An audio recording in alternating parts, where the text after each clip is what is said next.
Hola, ¿qué tal? Bienvenidas y bienvenidos una vez más a su canal José Luis Contreras, tu Skin Coach. En esta ocasión hablaremos de lo que es la fitocosmética o también conocida como la cosmética verde. Como ya es costumbre, aquí están los puntos por puntos que vamos a estudiar de este tema. Hablaremos primero de lo que es la definición, qué entendemos por fitocosmética. Posteriormente, haremos una pequeña revisión en los pasos a seguir para la investigación fitoquímica. Hablaremos de lo que son los extractos estandarizados. Consideraremos algunos ejemplos de metabolitos secundarios. Y finalmente veremos cómo se aplican estos en dermocosmética. Empecemos pues con el punto número uno.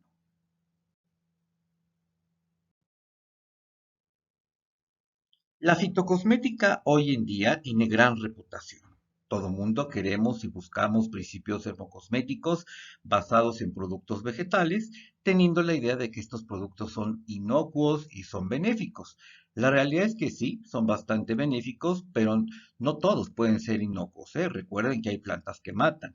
Así es que el hecho de que esté fabricado o que alguno de sus contenidos tenga productos vegetales no significa que sean totalmente inertes. Además, de pronto tenemos una mala idea porque pensamos que al ser productos de origen vegetal, pues entonces estamos como una cosmética muy natural o productos muy naturales y al final de la historia la realidad es que estos productos, las plantas, el reino vegetal, pues fabrican sustancias químicas igual que nosotros, claro, con unas diferentes moléculas, ¿verdad? Que ellas van a sintetizar especialmente y que las veremos más adelante, pero que al final de la historia también son moléculas, son estructuras químicas que son las responsables de la actividad, ya sea terapéutica o bien cosmética de una planta. Así que hay que quitarnos la idea de la cabeza que los productos fitocosméticos no contienen químicos. Al decir que no contienen químicos, estamos diciendo una barbaridad, ya que en este planeta, el universo, bueno, pues está formado por materia, y la materia evidentemente es química. Así es que definitivamente estas plantas, estos productos vegetales, también desarrollan sustancias químicas que son, como les había comentado, justamente las responsables de su actividad. De hecho, ese es el estudio de la fitocosmética, entender, conocer y comprobar cuáles son las sustancias químicas, las diferentes moléculas que podemos encontrar en un extracto vegetal y que justamente son las responsables de esta actividad que tanto buscamos, ya sea a nivel terapéutico o bien a nivel dermocosmético.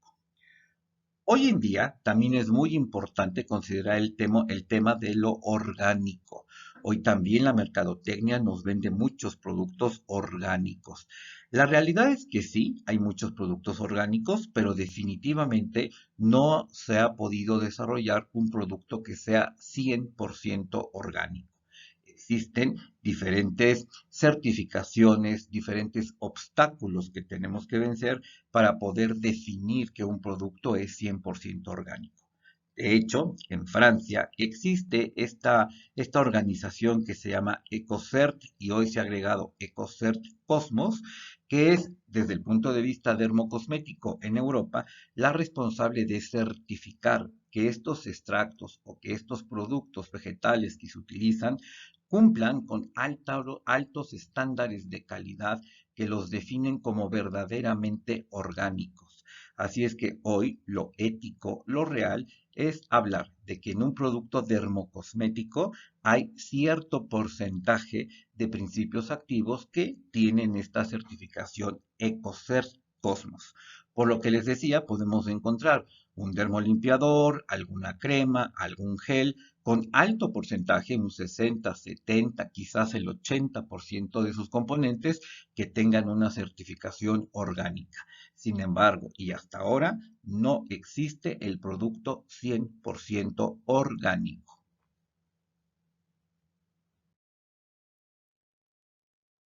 Entonces, la cosmética verde o la fitocosmética es la utilización de extractos y derivados vegetales en un producto dermocosmético.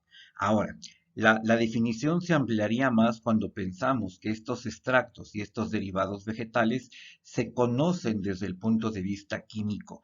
Sabemos qué componentes son, como les decía, los responsables de la actividad y que los podemos encontrar en alguna planta de la especie vegetal.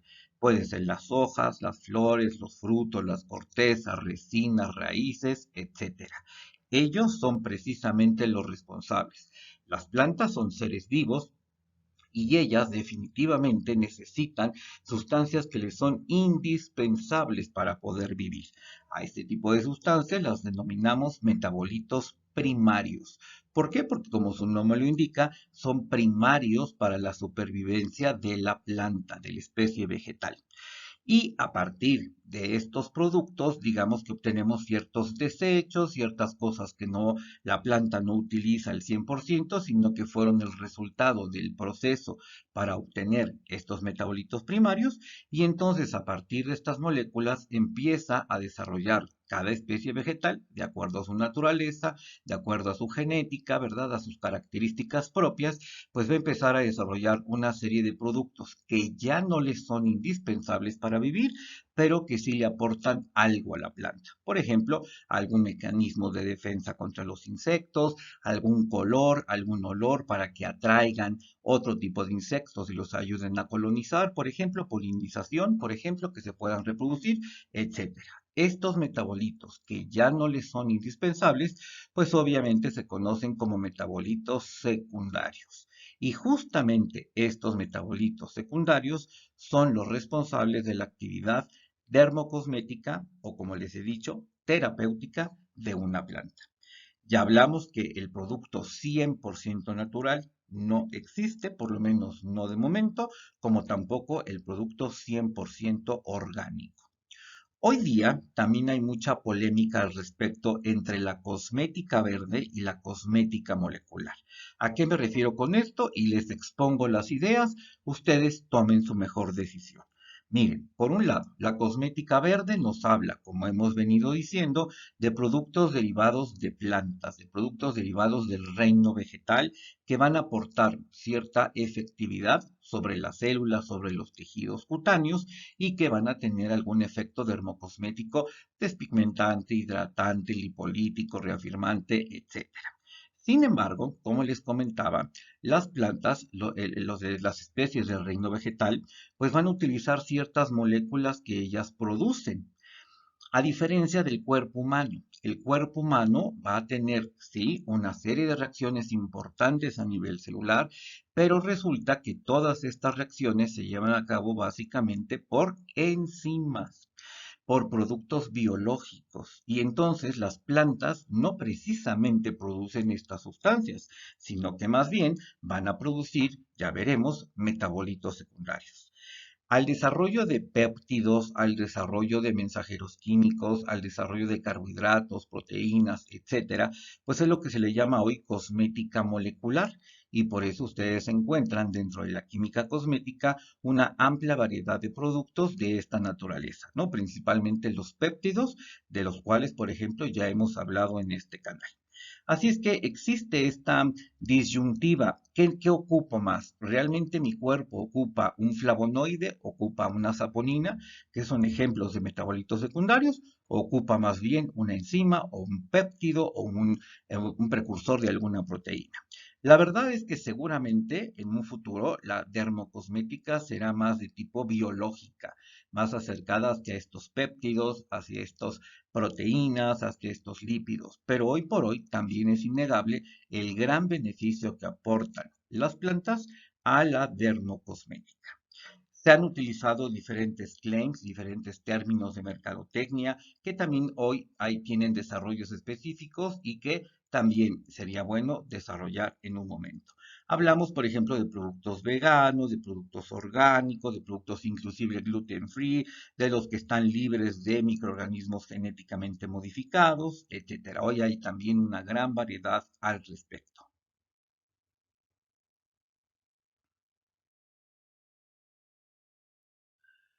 Muy bien. Entonces, ¿qué es lo que hay que hacer para poder identificar a los metabolitos secundarios vegetales que son los responsables de la actividad dermocosmética. Porque muchas veces pensamos que solamente es poner un extracto, buscar una planta, ver para qué sirve o a qué huele e incorporarla directamente en una crema y vamos a tener resultados. Esto no es así, ¿eh? Hay toda una serie de investigación química, ¿verdad? Los farmacéuticos, el área de la química farmacéutica, específicamente la fitocosmética, es la responsable, la fitoquímica es la responsable de hacer este tipo de estudios.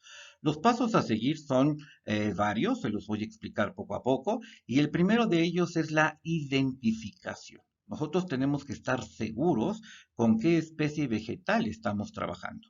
Muchas veces se seleccionan las plantas, por ejemplo, por su tradición folclórica. Aquí en México, pues tenemos, por ejemplo, una riqueza importante de plantas medicinales, de plantas con una gran reputación terapéutica o bien cosmética. Entonces hay investigadores que deciden, pues justamente, estudiarlas. Así es que primero hay que entender perfectamente su botánica, tenemos que saber la descripción detallada de la especie vegetal, por supuesto tomar una muestra, incluso aquí en México, por ejemplo, cuando yo hice mi tesis de licenciatura fue justamente un estudio fitoquímico de una planta, pues se dejan muestras en el Herbario Nacional que está en la Universidad Nacional Autónoma de México. Ahí hay alguna muestra por si alguien después pasa los años y quiere hacer una investigación, puede justamente ver, ¿verdad? Analizar la especie vegetal con la que realmente se está o se trabajó en el momento determinado.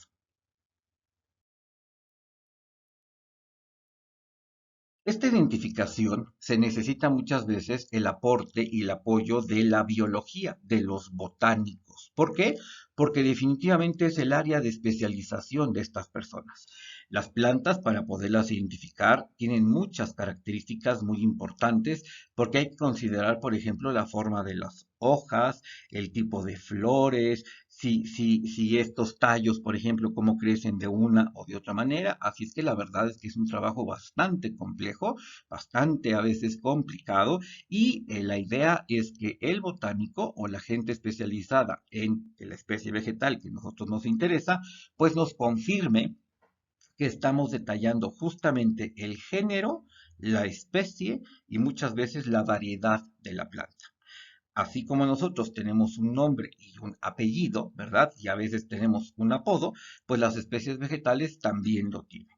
Así es que no se trata de utilizar una planta por utilizarla, sino que tenemos que estudiar su reputación folclórica o bien los reportes que ha habido de estos géneros o de estas especies de la planta y de ahí el interés que tengamos por estudiarla. Tenemos que estar perfectamente seguros que se trata de la especie que nosotros queremos trabajar o del individuo que nosotros queremos trabajar y por eso ustedes van a ver que en las etiquetas de los productos dermocosméticos en realidad no aparecen los nombres populares o los nombres comunes, sino que en realidad aparece el género y la especie. Así, por ejemplo, nosotros hablamos de aloe, pero también podemos hablar de sábila. En realidad, el nombre científico de la especie incluye el género, que sería aloe, la especie, que sería vera, y la variedad, que sería en este caso, por ejemplo, J. Así es que la especie sería aloe vera y entre paréntesis se pone la variedad. ¿Para qué? Para que cualquier persona a nivel mundial pueda en un momento dado investigarla. Esto sucede porque, por ejemplo, aquí en México muchas veces tenemos diferentes especies de aloes y en algunas comunidades, en algunos lugares se conoce con nombres comunes muy típicos de la zona, pero resulta que a lo mejor en otra parte de México, incluso en otra parte del mundo, a esa especie vegetal se le da otro nombre, evidentemente porque tiene otras historias, otras costumbres, otra étnica, ¿verdad? Otro lenguaje, pero en realidad se trata de la misma especie. Por eso no podemos poner los nombres comunes, sino que tenemos que trabajar con los nombres que incluyan al género y a la especie. La manzanilla, por ejemplo, que es muy común en muchos lugares, pues en realidad es Matricaria camomila. Le repito, se refiere al género Matricaria y la especie camomila. Y ya después de este género, pues evidentemente va teniendo un tronco que va haciendo más, nos va hablando más de la identificación y del origen, como el árbol genealógico de cada planta, ¿no? Como nosotros, las plantas también tienen su árbol genealógico. Y con lo que nos vamos a quedar es con el género, la especie y si es aplicable, pues la variedad que estamos incluyendo.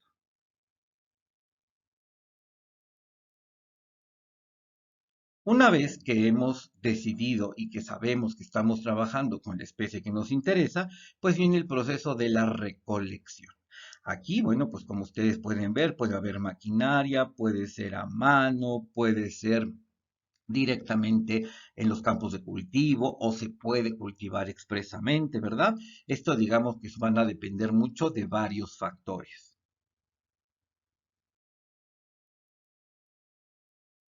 Entre esos factores también conviene estudiar qué es lo que nos interesa de la planta, porque también va a influir mucho la época del año en la que se recoge.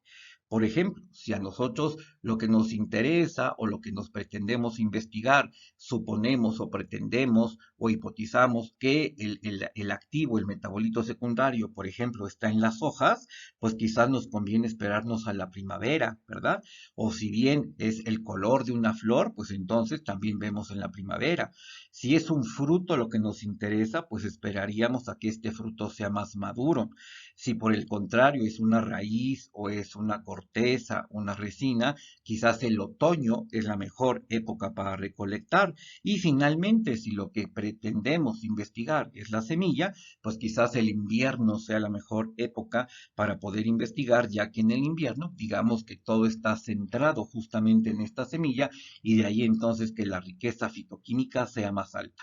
Así es que como ven, la época de recolección es muy importante, la técnica de recolección también es muy importante y obviamente todo esto puede influir en la composición química y en los resultados que podemos tener de la investigación de una especie determinada.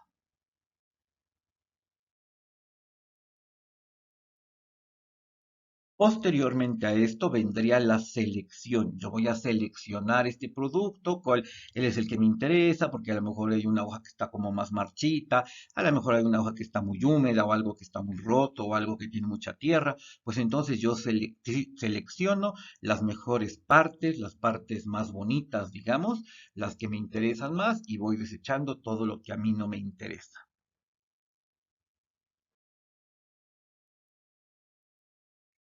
Posteriormente vendría la desecación. Hay que secar. Normalmente los extractos o las muestras vegetales se secan, pues para que esté más concentrada, para evitar la presencia de agua. Ustedes saben que si hay agua, ¿verdad? Pues entonces puede haber una contaminación microbiológica. Muchos de nosotros hemos dejado alguna hierba que tenemos en casa, por ejemplo, y la dejamos con cierta humedad, pues obviamente digamos que se pudre, que se echa a perder, a veces se contamina y por eso es importante desecarlas. Para desecarlas hay varios métodos, se pueden desecar directamente al sol, se pueden desecar en lugares específicos, con un ambiente artificial, por ejemplo. Esto ya dependerá también de las cualidades que tenga la especie vegetal y de lo que estamos buscando.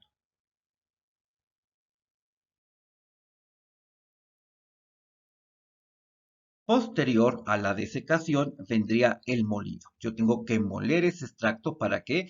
Para así aumentar el área de superficie, ¿verdad? Y que cuando yo ponga los solventes para hacer el extracto vegetal, pues aquello esté bien molidito y yo pueda extraer mucho mejor y mayor cantidad. Por eso es importante secarla bien, molerla bien, para que yo después pueda hacer los extractos. Los extractos se van a hacer con diferentes solventes. Uno puede tener ya la idea, por ejemplo, de que el producto que está buscando sea muy soluble en agua o quizás no sea tan soluble en agua y esto nos va a dar la idea de que si yo le pongo a hacer una extracción, por ejemplo, con alcohol, con hexano, con acetona, con alguna mezcla de estos solventes que me van a ayudar justamente a extraer todos estos componentes de los cuales quiero investigar y que están presentes en la planta.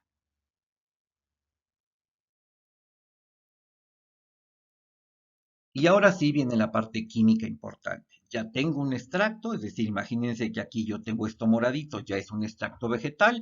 Ese extracto vegetal yo lo evaporo, ¿verdad? Evaporo ese solvente, me queda un residuo, generalmente quedan a veces color café, verdosos, unas gomas, unas resinas, hagan de cuenta un concentrado ahora sí ya de la planta, ¿ok? Y normalmente viene el trabajo de la separación. esa separación que me va a permitir justamente, como su nombre lo indica, dividir cada uno de los componentes, ir separando algunos de los componentes que están todos en esta mezcla, los voy a ir separando, para lo cual existen hoy día diferentes métodos. Anteriormente, por ejemplo, cuando yo hice mi tesis, lo que hacíamos eran estas columnas de cromatografía. La cromatografía justamente es un proceso químico, el cual me va a ayudar justamente a separar mezclas.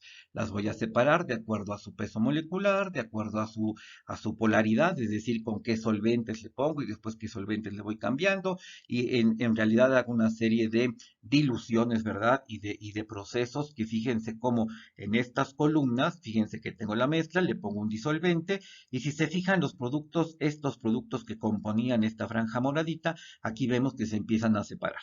Se empiezan a separar porque uno es más afín a solvente, entonces este solvente digamos que va cayendo, va cayendo, va cayendo, así que va arrastrando a este producto y como este producto es muy soluble en él, se va separando del resto. Luego cambio de disolvente, voy haciendo otro tipo de mezclas y entonces fíjense cómo ya voy obteniendo la separación. Al final yo ya tengo un producto totalmente puro, ¿verdad? Separado, o al menos algo mucho más puro ya de la mezcla. Quizás a veces tengo que volver a hacer separaciones porque hay productos muy parecidos y tengo que hacer separaciones más específicas. Aquí viene el disolvente y aquí otra vez viene otro componente, ¿verdad? Hoy en día también se utiliza el mismo concepto que es la cromatografía, pero quizás hoy en día lo mejor es la cromatografía de gases, cromatografía líquida de alta presión de gases, ¿no? Equipos mucho más sofisticados, equipos mucho más detallados, que ya no tenemos que utilizar estas columnas, sino que ahora, bajo el mismo principio, pues evidentemente vamos obteniendo las muestras. Cabe hacer mención que hoy en día, con estos aspectos de ecología, con estos aspectos de cuidado del medio ambiente, estos tipos de extractos que les he contado hasta el momento están dejándose de usar, porque como les comentaba, se utiliza disolventes y esto a su vez contamina. Por eso ahora los métodos de extracción son algo parecido, pero por ejemplo hacemos una extracción supercrítica en donde ya el consumo de disolventes es prácticamente nulo, el ahorro de agua es muy alto y eso cada vez más y más se ve en la industria química cosmética. Tener extractos vegetales mucho más limpios, extractos vegetales mucho menos contaminantes y que no dejen de ser efectivos para su identificación.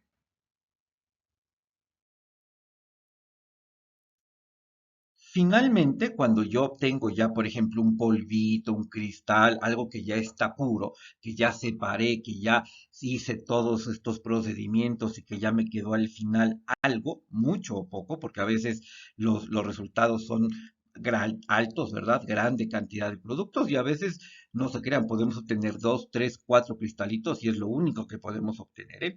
Bueno, pues una vez que se ha obtenido esto, viene el proceso químico de la identificación. Entonces, ahora sí tenemos que saber, tenemos que descubrir qué estructura química tiene esta sustancia, para lo cual se utilizan diferentes métodos de química analítica, ¿verdad? Por ejemplo, podemos utilizar un espectro de infrarrojo para conocer los grupos funcionales, podemos utilizar un espectrofotómetro de masas, ¿verdad? Espectrofotometría de masas para saber cuánto pesa, también podemos hacer una resonancia magnética de protones, por ejemplo, resonancia magnética nuclear de protones o de carbonos. En fin, vamos a ir haciendo un pequeño rompecabezas conociendo, tratando de conocer dónde están los hidrógenos, saber cuánto pesa, saber qué grupos funcionales tiene, para ir armando poco a poco y con diversos estudios, no crean que esto es tan sencillo, tampoco es tan complicado, pero evidentemente tiene su historia, ¿verdad? Y tiene su mecanismo y su complejidad, bueno, pues podamos proponer una estructura química.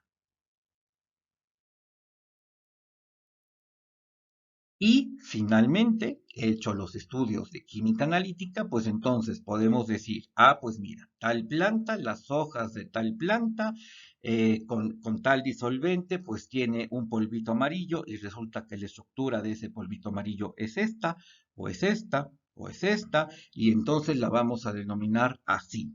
A veces esos nombres, pues, por ejemplo, viene mucho del origen de la planta, ¿no? Por ejemplo, esta es la cafeína, pues porque se encontró en un extracto de café, entonces dijeron, no, mira, pues le ponemos cafeína, ¿no?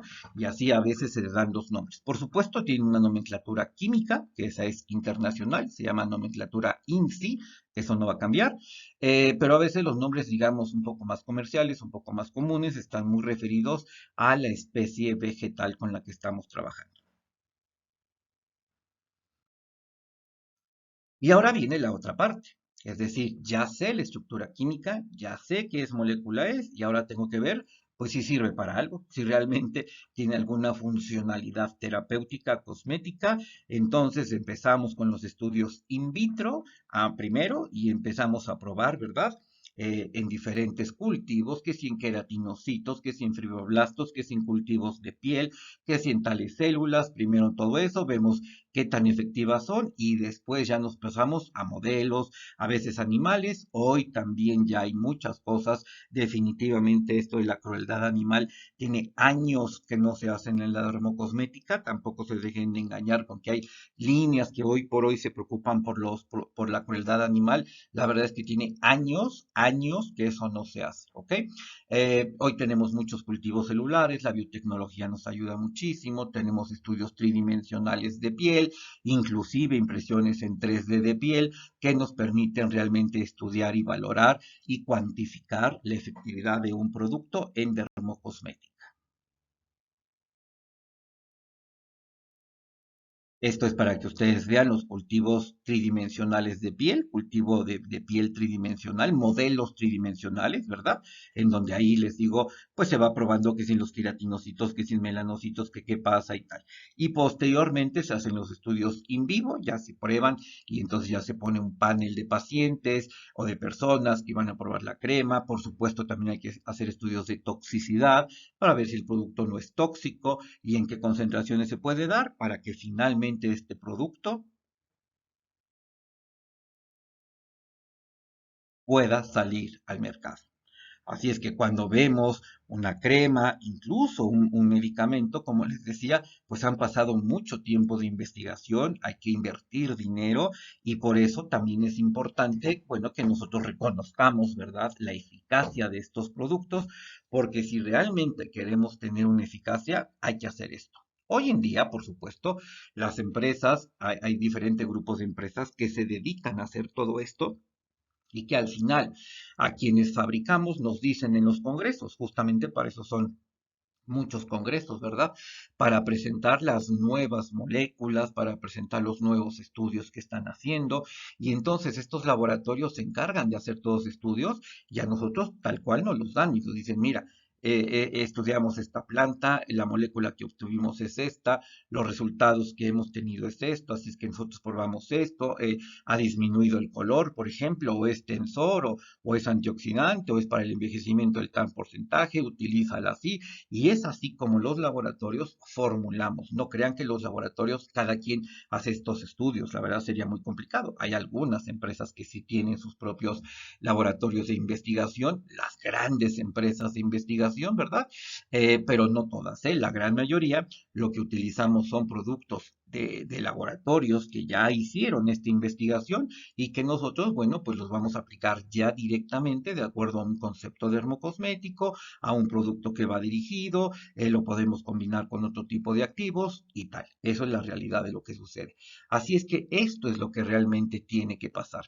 No, no es entonces moler una plantita y hacer un tecito y ponérselo a la crema y ya está. No, tenemos que hacer todo este seguimiento fitoquímico de análisis farmacológico, toxicológico, para poder realmente tener y poder decir con toda tranquilidad que nuestro producto es fitocosmético, que va a ser eficaz, porque seguramente ustedes han encontrado muchos productos en el mercado que dice que tiene muchas plantas, pero que la verdad es que a la hora de la hora no hacen nada o que ustedes no ven ningún cambio. Y no es porque las plantas sean malas, es porque simple y sencillamente seguramente estos estudios no están hechos. Por ejemplo, ¿a qué nos referimos cuando hablamos de que, por ejemplo, en una marca se utilizan extractos estandarizados? ¿Qué es un extracto estandarizado? Bueno, Les voy a poner un ejemplo. Todos sabemos los beneficios de la vid, de la uva, ¿verdad? Entonces le decimos uva roja y tal. Recuerden que cuando ustedes vean esto, su nombre común es la vid, pero hablamos del género Vitis y la especie Vinifa. Género y especie. Y bueno, sí sabemos que tiene reputación de antienvejecimiento, de antioxidante y que hace maravillas. Ahora, ¿se han hecho estudios de fitoquímica de la vid? Sí, especialmente de la vid roja, y se ha encontrado, entre muchas otras cosas, que uno de los componentes importantes de la cáscara, que por eso es roja, pues es justamente esta estructura química. Y esta estructura química se llama resveratrol. Así es que, si yo quiero verdaderamente un producto dermocosmético que me funcione, como antienvejecimiento, por ejemplo, como antioxidante, pues yo voy a buscar la vid por su contenido de resveratrol. Hoy en día vamos a poder encontrar muchos extractos de vid, ¿no? Hay gente que inclusive comete esta barbaridad de meter y poner vino y hacer en los spas con vino. Eso no sirve absolutamente de nada. ¿Por qué? Oye, pero es que esto está hecho de uva roja. Sí, esto está hecho de uva roja. Ahora, en esta botella, aquí en lo que le estás poniendo, realmente cuánto resveratrol hay. Si no tenemos ni idea de cuánto resveratrol hay, pues lo único que estamos haciendo es el ridículo, porque esto no sirve absolutamente para nada. Esto es un show y la dermocosmética no es un show. La dermocosmética es una ciencia que hay que tratarla con respeto y nosotros, sobre todo que somos los profesionales que trabajamos con ella, somos los primeros que tenemos que defender nuestra área de trabajo. La ciencia química cosmética. Ustedes ya vieron que hay una ciencia. Entonces, ponerme esto, ponerme una envoltura que huela a vino y que sea color roja, no sirve de nada. Lo que me sirve es saber, mira, tengo un dermocosmético, un gel, una máscara, una crema que tiene extracto de vid, porque yo sé que cada mililitro que yo le estoy poniendo tiene tanta cantidad de resveratrol. ¿Por qué resveratrol? Porque es el responsable de la actividad antioxidante o antienvejecimiento de la vid. Eso es lo que ustedes tienen que saber. Porque si solamente huele a uva y es de color morado, ya va a funcionar, eso no es cosmética. ¿Ok? Estamos perdiendo el tiempo ahí. Justamente se hace todo esto para llegar a la conclusión de que aquí, en esta cascarita, está esta molécula. Y ahora, después, los otros estudios, ¿verdad? Dermocosméticos nos dicen, pues fíjate que el resveratrol activa la síntesis de las sirtuinas, que son unas enzimas muy importantes que están reguladas por la insulina, que controlan diferentes factores de transcripción, como el FOXO, por ejemplo, y entonces esto hace que se siga expresando, ¿verdad? Tales moléculas o que se dejen de expresar tanto, que tenga un efecto antioxidante, porque todo esto que ven aquí son electrones, esto es como una nube de electrones, y si hay un radical libre por aquí, pues entonces esto lo atrae y el radical libre se queda moviéndose, decimos que se queda en resonancia dentro de esta estructura química y por eso el resveratrol es antioxidante. Eso es la fitocosmética. No esto que es mercadotecnia pura y que no sirve de nada porque les puedo asegurar que aquí no tenemos ni idea de cuánto resveratrol realmente están aplicando. Entonces ahí estamos perdiendo el piso, estamos perdiendo la visión de lo que es la verdadera fitocosmética.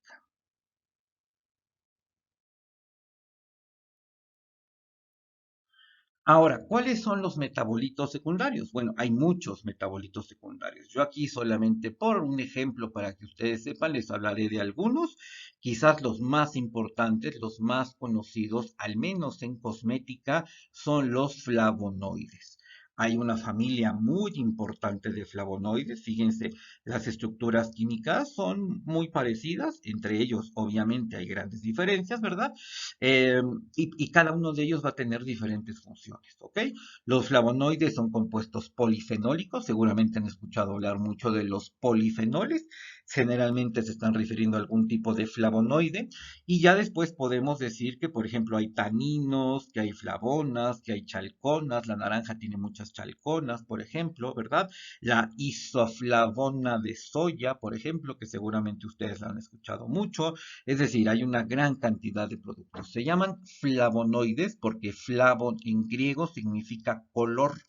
Así es que muchas veces el color de las flores, el color de las frutas, el color de algunas hojas, incluso se han reportado algunos flavonoides en algunas especies animales como las mariposas, por ejemplo, algunos sapos y algunos peces. La gran mayoría son de origen vegetal. Entonces, estos productos le van a dar color. Y si se fijan hoy en día, muchos de los productos que se utilizan en dermocosmética, las superfrutas, la granada, el maracuyá, no sé, el té verde, por ejemplo, ven que hay té verde, té blanco, té rojo, etcétera, café verde, café normal. Bueno, muchas veces de ellos son justamente los flavonoides los responsables de estas propiedades, ¿no? Y de entrada, casi todos los flavonoides prácticamente podemos decir que son antioxidantes. Y algunos de ellos más específicos, por ejemplo, la isoflavona, bueno, pues es una precursora de una hormona, ¿no? De tipo derivados de estrogénicos, que no son 100% estrógenos, son precursores de estrógenos y que por eso se utilizan en dermocosmética, por ejemplo, para pieles de mujeres maduras. ¿Ok? Hay que llegar a la estructura química, hay que saber qué tipo de flavonoide vamos a encontrar en cada especie vegetal y nos tienen que demostrar o tenemos que saber para qué sirven cada uno de ellos. Otro grupo importante son las saponinas, son estas estructuras químicas, si se fijan son mucho más complejas, ¿verdad? Hay saponinas tipo esteroidal, se llaman así porque como se pueden imaginar, estas estructuras sí se parecen más a algunas de nuestras hormonas. Ojo, las plantas tienen hormonas, ¿sí? Pero no tienen nada que ver con las hormonas como las del ser humano, ¿eh? Las plantas tienen hormonas como las giberelinas, como las auxinas, que les ayudan a crecer las raíces o las hojas pero no tienen estrógenos como tal, ¿ok? Tienen moléculas muy parecidas y por eso a veces se utilizan como hormonas bioidénticas, ¿ok? Pero no es que tengan hormonas como tal, ¿verdad? Y otro tipo de hormonas son las hormonas triterpenoides, porque tienen más de 30 átomos de carbono. Muchas de ellas están unidas a azúcares, algunas de ellas están solubles en agua, otras son no solubles en agua, y obviamente hay que ir a estudiar cada una de ellas, ¿no? Tenemos muchos ejemplos, ahora les daré algunos ejemplos de saponinas para que ustedes consideren que seguramente ya las conocen, ya trabajan con ellas, pero bueno, pues hoy les queda más claro que la actividad de esas plantas que ahora les voy a decir se deben justamente a las saponinas.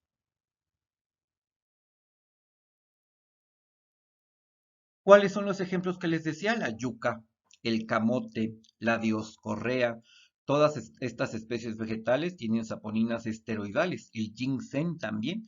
Por eso se utilizan como hormonas bioidénticas. En dermocosmética también van muy bien para pieles menopáusicas, por ejemplo, o bien andropáusicas. La centella asiática, que es la imagen de la especie vegetal que les puse en la diapositiva pasada, es de la centella asiática, tiene saponinas maravillosas, el ácido madecaseico, el asiaticócido, también son saponinas que son cicatrizantes, que son regenerantes, es decir, de ahí la riqueza de cada una de las plantas. El ruscus, la encina, por ejemplo, que tienen saponinas venotónicas, son excelentes, ¿no? ¿Por qué? Porque se ha demostrado el mecanismo de acción. Y muchas veces, por ejemplo, una misma especie vegetal, como la centella asiática, el ginkgo biloba, por ejemplo, la equinacia, son plantas que tienen una gran reputación o diferentes actividades, no sé, regenerante, antioxidante, lipolítica, que incrementan el AMP cíclico, ¿verdad? Venotónica, y no es porque sean mágicas, sino porque su complejidad química es alta. Entonces, unas saponinas hacen unas cosas, otros flavonoides hacen otras cosas, otros terpenos hacen otras cosas, otros lignanos hacen otras cosas, porque imagínense, la verdad es que no les podría decir con exactitud el número de moléculas de sustancias químicas que podemos encontrar en un extracto vegetal. Pueden ser muchísimas, ¿eh? Y cada una de ellas tener actividades.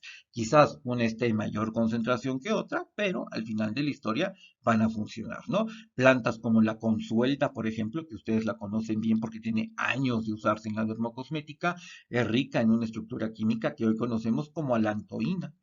¿Y qué pasa? Que hoy en día la lantoína es mucho más fácil conseguirla de manera biosintética que de origen vegetal. ¿Por qué? Porque imagínense, tengo que esperar que la consolda crezca, que no caiga la lluvia o que la sequedad no sea alta o que el clima no cambie.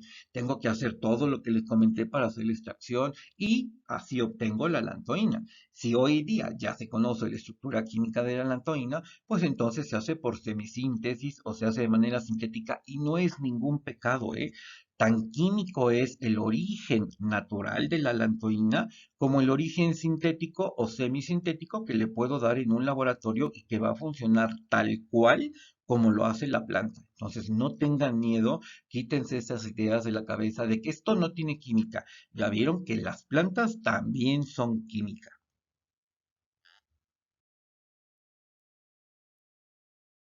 Los terpenos, por ejemplo, son muy interesantes, son moléculas, si se fijan ahora, mucho más chiquititas. Les pongo terpenos porque prácticamente gran variedad de todos los aceites esenciales que ustedes trabajan tienen componentes de terpenos, ¿no? Los terpenos son muy importantes en todos los aceites esenciales, algunas flores también, pero sobre todo en los aceites esenciales.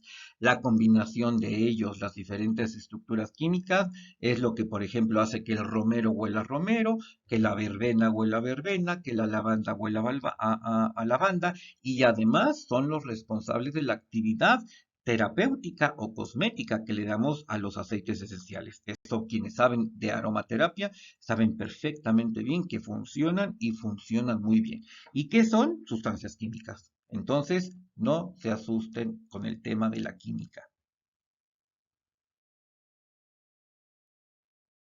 Hay otro tipo de terpenos, por ejemplo, los hemiterpenos, que solamente tienen 5 átomos de carbono, los monoterpenos, por ejemplo, como el aceite esencial de los cítricos, el inalol, que está en la lavanda, por ejemplo, ellos son ejemplos de monoterpenos, esquiterpenos tienen 15 átomos de carbono. Hay diterpenos, por ejemplo, la clorofila, ¿verdad? Los triterpenos de más de 30 átomos de carbono, como por ejemplo el ácido oleanólico. Muy interesante este ácido oleanólico que lo vamos a encontrar, por ejemplo, en las hojas del olivo, ¿verdad? En una alga, inclusive, que eso sería cosmética azul, pero bueno, lo vamos a encontrar también en algunas algas. Como la laminaria sachaina, que es muy interesante ya que este ácido oleanólico es un inhibidor vegetal, ¿verdad? Natural de la 5-alfa reductasa, por lo tanto tiene gran interés y gran uso en el tratamiento de acné y de alopecias androgenéticas.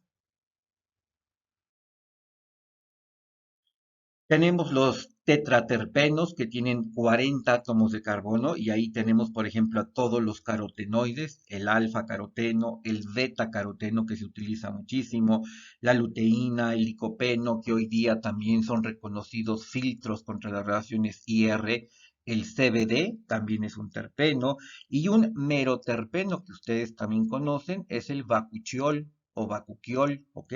Ese producto es un meroterpeno. ¿M? Recuerden que este bakuchiol, hoy hablamos de los retinoides vegetales, él sería el ejemplo de uno de estos retinoides vegetales.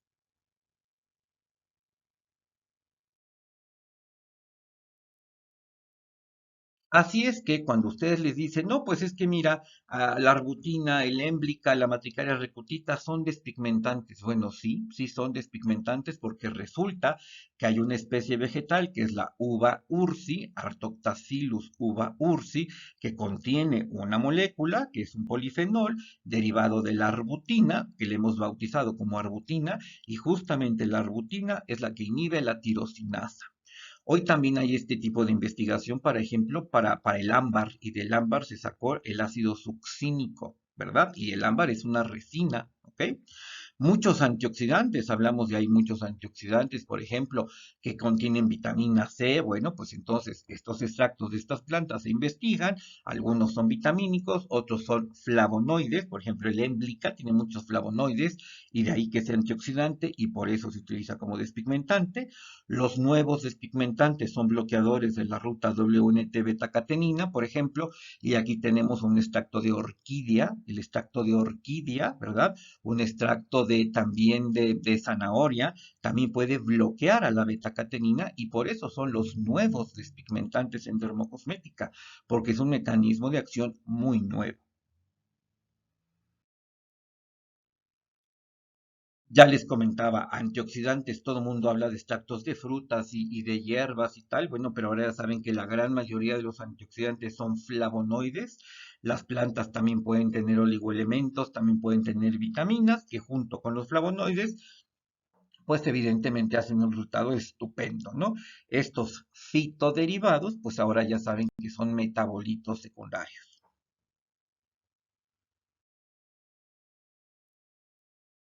Si hablamos de lipolíticos, tenemos a la cafeína, por ejemplo, en el extracto de café, también en el extracto de damiana, por ejemplo, en el extracto de cacao. Tenemos todo un grupo de alcaloides, que es otro grupo de metabolitos secundarios, como es la cafeína, como es la teofilina, como es la minofilina, que son inhibidores de fosfodiesterasas y por eso son lipolíticos. Luego, por ejemplo, el cúrcuma, el jengibre, la canela, el ácido clorogénico, el ácido rosmarínico, son productos vegetales que hoy en día sabemos que son altamente termogénicos.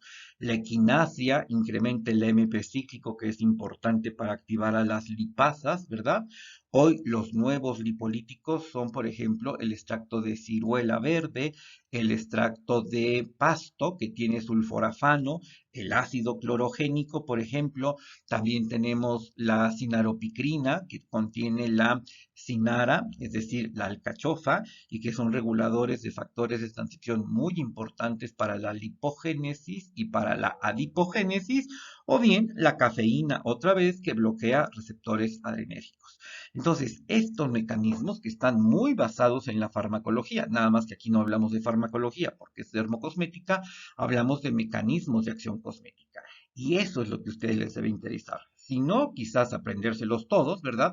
Sí preguntarle a los laboratorios cómo funciona, porque ya vimos que una planta o un dermocosmético no solamente funciona porque tiene tantas plantas, sino porque contiene extractos estandarizados, es decir, sabemos, por ejemplo, en un extracto de café, ¿verdad? Que yo utilizo para un lipolítico o en un gel lipolítico, pues yo sé que tantos mililitros que yo pongo del ese extracto tiene tanta cantidad de cafeína y entonces el resultado va a ser muy bueno porque ya sabemos que la responsable de la actividad lipolítica del extracto de café, por ejemplo, pues es la cafeína. Entonces, entre más cafeína tenga, pues el resultado va a ser mucho mejor. Si me dicen tiene extracto de café, pero no me dicen cuánta cafeína tiene, pues es que tampoco puedo confiar en los resultados porque no sabemos cuánta cafeína tiene. Y finalmente les hablo de algunos descongestivos antiinflamatorios muy comunes, por ejemplo de los beta-glucanos, ya saben que son muy interesantes como inmunoprotectores también. Ellos son azúcares que se obtienen de los cereales, por ejemplo. El extracto de curcúligo, muy interesante para activar a los receptores NHE de los queratinocitos en una piel sensible. Y como ya sabemos, árnica, caléndula, malva, tila, que tienen gran responsabilidad y gran tradición, que se utilizan como antiinflamatorios por un flavonoide que se llama ispidulina. Recuerden que hay un alga que se llama espirulina. Este es un flavonoide que se llama ispidulina y que justamente es el responsable de la actividad antiinflamatoria. ¿Por qué? Porque este flavonoide inhibe a las ciclooxigenasas y a las lipoxigenasas y por lo tanto no tenemos la síntesis de prostaglandinas o de leucotrienos, que son los mensajeros químicos de la inflamación. Por eso es que estas plantas desinflaman.